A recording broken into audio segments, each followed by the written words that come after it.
status. He was a cousin of a prominent chief. He would have made a perfectly good husband, but the problem was that he was rather dull, and try as she might, Mma Ramotswe could scarcely prevent herself from nodding off in his company. It would be very difficult being married to him. A somnolent experience, in fact, and Mma Ramotswe enjoyed life too much to want to sleep through it. Whenever she saw Hector Mapondise driving past in his large green car, or walking to the post office to collect his mail, she remembered the occasion on which he'd taken her to lunch at the President Hotel, and she'd fallen asleep at the table halfway through the meal. It had given a new meaning, she reflected, to the expression, sleeping with a man. She'd woken, slumped back in her chair, to see him staring at her with his slightly rheumy eyes, still talking in his low voice about some difficulty he was having with one of the machines at his factory. "Corrugated iron is not easy to handle," he was saying. "You need very special machines to push the iron into that shape. Do you know that, Mma Ramotswe? Do you know why corrugated iron is the shape it is?" Mma Ramotswe hadn't thought about this. Corrugated iron was widely used for roofing. Was it, then, something to do with providing ridges for the rain to run off? But why would that be necessary in a dry country like Botswana? There must be some other reason, she imagined, although it wasn't immediately apparent to her.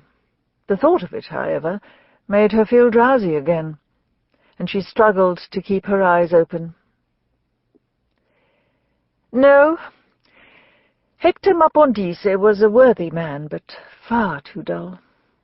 He should seek out a dull woman, of whom there were legions throughout the country, women who were slow-moving and not very exciting, and he should marry one of these bovine ladies. But the problem was that dull men often had no interest in such women and fell for people like Mma Ramotswe. That was the trouble with people in general. They were surprisingly unrealistic in their expectations.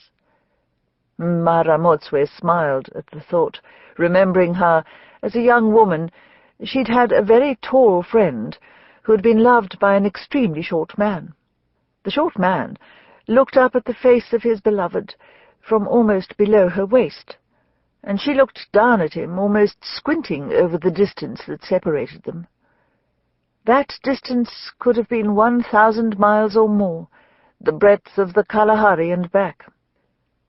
But the short man wasn't to realize that, and was only to desist heartsore when the tall girl's equally tall brother stooped down to look into his eyes and told him that he was no longer to look at his sister, even from a distance, or he would face some dire, unexpressed consequence. Mma Ramotswe felt sorry for the short man, of course, as she could never find it in herself to dismiss the feelings of others. He should have realized how impossible were his ambitions, but people never did. Mr. J.L.B. Matekoni was a very good man, but unlike Hector Mapondise, he couldn't be described as dull. That wasn't to say that he was exciting, in the way in which Notte had seemed exciting. He was just easy company. You could sit with Mr. J.L.B. Matekoni for hours, during which he might say nothing very important, but what he said was never tedious. Certainly he talked about cars a great deal, as most men did, but what he had to say about them was very much more interesting than what other men had to say on the subject. Mr. J.L.B. Matekoni regarded cars as having personalities, and he could tell, just by looking at a car, what sort of owner it had. "Cars speak about people," he had once explained to her. "They tell you everything you need to know." It had struck Mma Ramotswe as a strange thing to say, but Mr. J.L.B. Matekoni had gone on to illustrate his point with a number of telling examples. Had she ever seen the inside of the car belonging to Mr. Motobedi Palati, for example. He was an untidy man, whose tie was never straight, and whose shirt was permanently hanging out of his trousers. Not surprisingly, the inside of his car was a mess, with unattached wires sticking out from under the dashboard and a hole underneath the driver's seat, so that dust swirled up into the car and covered everything with a brown layer.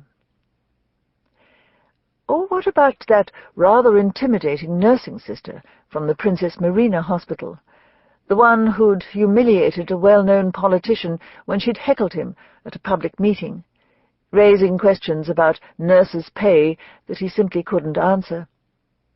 Her car, as one might expect, was in pristine condition and smelled vaguely of antiseptic.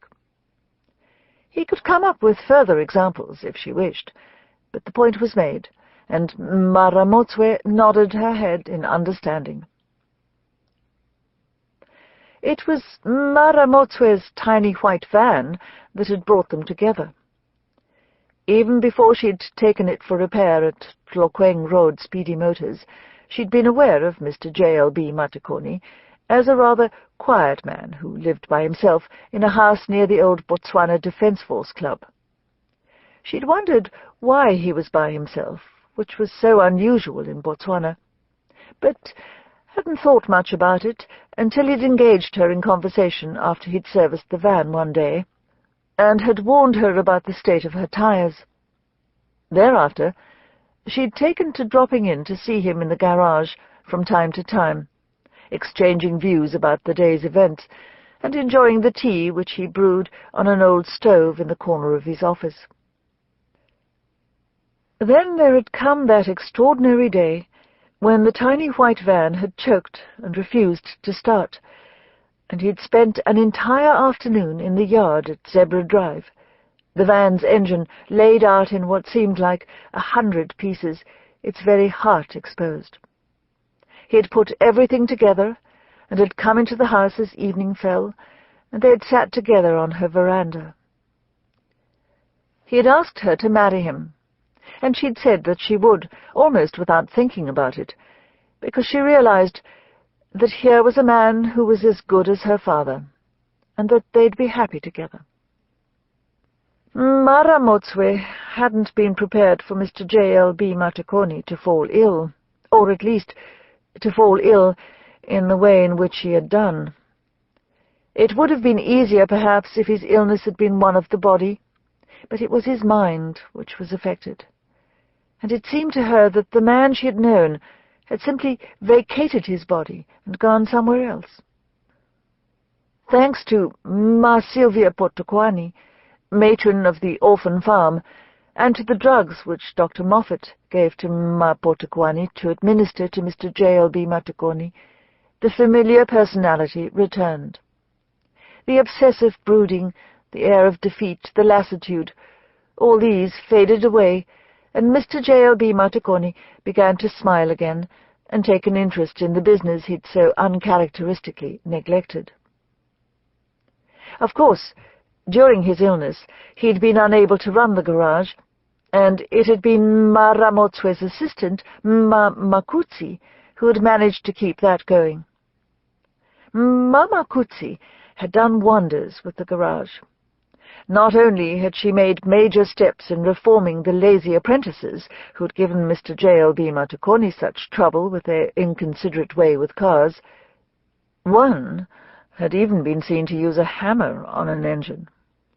But she'd attracted a great deal of new custom to the garage. An increasing number of women had their own cars now, and they were delighted to take them to a garage run by a lady. Mma Ramotswe may not have known a great deal about engines when she first started to run the garage, but she'd learned quickly, and was now quite capable of carrying out a service and routine repairs on most makes of cars, provided that they weren't too modern and too dependent on temperamental devices of the sort which German car manufacturers like to hide in cars to confuse mechanics elsewhere. "What are we going to do to thank her?" asked Mma Ramotswe. "She's put so much work into the garage, and now here you are back again. And she is just going to be an assistant manager and assistant private detective once more. It will be hard for her." Mr. J.L.B. Matekoni frowned. "I would not like to upset her," he said. "You are right about how hard she has worked. I can see it in the books. Everything is in order. All the bills are paid, all the invoices properly numbered. Even the garage floor is cleaner, and there is less grease all over the place." "And yet, her life is not all that good," mused Mma Ramotswe. "She is living in that one room over at Old Naledi with a sick brother. I cannot pay her very much, and she has no husband to look after her. She deserves better than that." Mr. J.L.B. Matekoni agreed. He'd be able to help her by allowing her to continue as assistant manager of Tlokeng Road Speedy Motors. But it was difficult to see what he could do beyond that. Certainly, the question of husbands had nothing to do with him. He was a man, after all, and the problems which single girls had in their lives were beyond him. It was women's business, he thought, to help their friends when it came to meeting people. Surely Mma Ramotswe could advise her on the best tactics to adopt in that regard. Mma Ramotswe was a popular woman who had many friends and admirers. Was there not something that Mma Makutsi could do to find a husband? Surely she could be told how to go about it.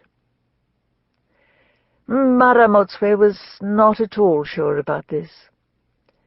"You have to be careful what you say," she warned Mr. J.L.B. Matekoni. "People don't like you to think that they know nothing, especially somebody like Mama Kutsi with her 97% or whatever it was. You can't go and tell somebody like that they don't know a basic thing, such as how to find a husband." "It's nothing to do with 97%, said Mr. J.L.B. Matekoni. "You could get 100% for typing, and still not know how to talk to men. Getting married is different from being able to type, quite different." The mention of marriage had made Mma Ramotswe wonder about when they were going to get married themselves, and she almost asked him about this, but stopped. Dr. Moffat had explained to her that it was important that Mr. J.L.B. Matekoni shouldn't be subjected to too much stress, even if he'd recovered from the worst of his depression. It would undoubtedly be stressful for him if she started to ask about wedding dates, and so she said nothing about that, and even agreed, for the sake of avoiding stress, to speak to Mama Kutsi at some time in the near future, with a view to finding out whether the issue of husbands could be helped in any way, with a few well-chosen words of advice.